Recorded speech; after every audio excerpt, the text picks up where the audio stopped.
এইখন অসমত এতিয়া অসমৰ খিলঞ্জীয়া মানুহ অসমীয়া মানুহক ভয় ভাবুকি কৰা আৰু লগে লগে অসমীয়া মুৰ্দাবাদ বা খিলঞ্জীয়া মানুহক আক্ৰমণ কৰা দিনে দিনে আমি দেখিবলৈ পাইছোঁ। এইটো প্ৰথম ঘটনা নহয়, এনেকুৱা বহু ঘটনা ইতিমধ্যে হোৱা আৰম্ভ হৈছে অসমৰ বিভিন্ন জেগাত। কিছুদিনৰ আগত এইফালে নামনি অসমৰ এটা জেগাতো এনেকুৱা ধৰণৰ অসমীয়া বিৰোধী ধ্বনি তেনেকৈ আৰম্ভ হৈছে। গতিকে এই যিটো দিনে দিনে অসমীয়া গৌবেগ, অসমীয়া বিৰোধী, অসমীয়া বিদ্বেষী ধ্বনি আৰু কাম কাজ যিবোৰ চলি আছে এইবোৰ চৰকাৰে কঠোৰ হাতেৰে দমন কৰিব লাগে। আৰু এই গোটেই কথা বতৰাবোৰ এই চৰকাৰৰ দিনত বহা আমি দেখিবলৈ পাইছোঁ। দিনে দিনে বাঢ়িছে আৰু তেওঁলোকে লাই দিয়াৰ কাৰণে তেওঁলোকৰ যিটো তোষণ যিটো নীতি, সেই তোষণ নীতিৰ কাৰণে কিছু মানুহ এনেকৈ উৎসাহিত হৈ আমাৰ খিলঞ্জীয়া থলগিৰি ভূমিপুত্ৰ মানুহৰ বিৰুদ্ধে এনেকৈ আক্ৰমণৰ ব্যৱস্থা গ্ৰহণ কৰিছে। সাংবাদিকসকলক আক্ৰমণ, গোটেই সংবাদ ব্যৱস্থাটোকে বিভিন্ন ধৰণে আক্ৰমণ কৰা আমি দেখিবলৈ পাইছোঁ। সংবাদ মাধ্যমৰ স্বতন্ত্ৰতা, মুক্তভাৱে কথা কোৱা, বিভিন্ন বিষয় তেওঁলোকে তথ্য সংগ্ৰহ কৰিবলৈ যাওঁতে বিভিন্ন সময়ত এই যি আক্ৰমণ ঘটিছে, অতি সুপৰিকল্পিতভাৱে চলি থকা সংবাদ গোষ্ঠীৰ ওপৰত আক্ৰমণ, এইবোৰো বন্ধ হ'ব লাগিব। চৰকাৰৰ চিন্তা আৰু মানসিকতাৰ সলনি হ'ব লাগিব।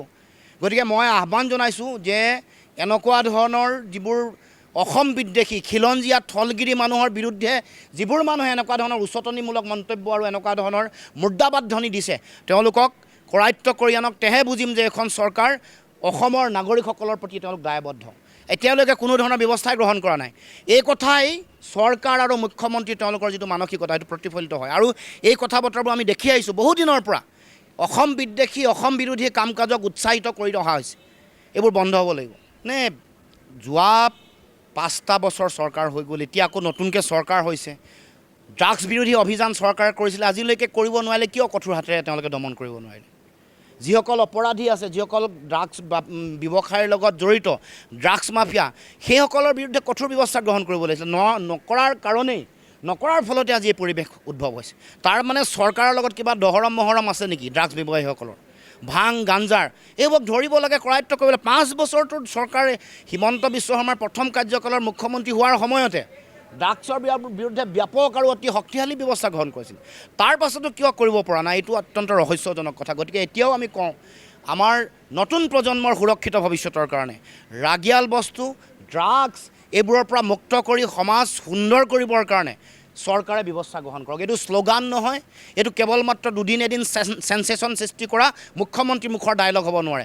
যদিহে নতুন প্ৰজন্মৰ সুৰক্ষিত ভৱিষ্যত বিচাৰিছে, তেতিয়াহ'লে ড্ৰাগছ মাফিয়াসকলক কৰায়ত্ব কৰি কঠোৰৰ পৰা কঠোৰতম শাস্তি ব্যৱস্থা গ্ৰহণ কৰিব। এই কথাটোৱে মই কৈছিলোঁ, মই পোনপটীয়াকৈ কোৱা নাছিলোঁ। কৈছোঁ যে এই ঘটনাবোৰ কিয় এনেকৈ মুৰ্দাবাদ ধ্বনি দিবলৈ পাইছে, কাৰণ জড়িত হৈ আছে। মই যে কৈছোঁ এটা তোষণ নীতি, কাৰোবাক খেনুক দেখি ৰন্ধা বঢ়া কৰে, খেনুক দেখি দুৱাৰ মাৰে। আইন সকলোৰে কাৰণে সমান। এইসকল মানুহ এনেকৈ অসমীয়া বিদ্বেষী, অসম বিদ্বেষী কাম কাজ কৰি থকা মানুহবোৰ তেওঁলোকৰ আঁঠুৱাৰ তলৰ মহ, কিন্তু তেওঁলোকে একো নকৰাৰ ফলত এই দিনে দিনে উৎসাহিত হৈছে।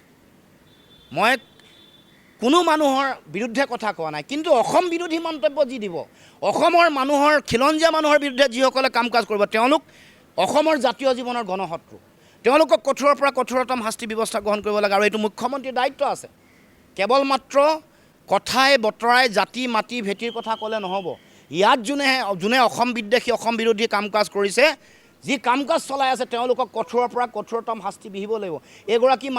যিগৰাকী মানুহ আপোনালোকে দেখি আছে, ফটো ওলাইছে, ভিডিঅ' ওলাইছে, কাৰ লগত ফটো আছে এইবোৰ দেখা পাইছে। আজিলৈকে 24 ঘণ্টা হ'বলৈ হ'ল, কৰায়ত্ব কৰিব পৰা নাই। সংবাদ গোষ্ঠীৰ ওপৰত আক্ৰমণ কৰিছে, এগৰাকী মানুহক গুৰুলকৈ মাৰিছে বগৰাই। তাৰ পাছতো মুখ্যমন্ত্ৰীৰ কিয় আজিলৈকে সাহস হোৱা নাই তেওঁলোকক কৰায়ত্ব কৰিবৰ কাৰণে? এইটো আমাৰ প্ৰশ্ন।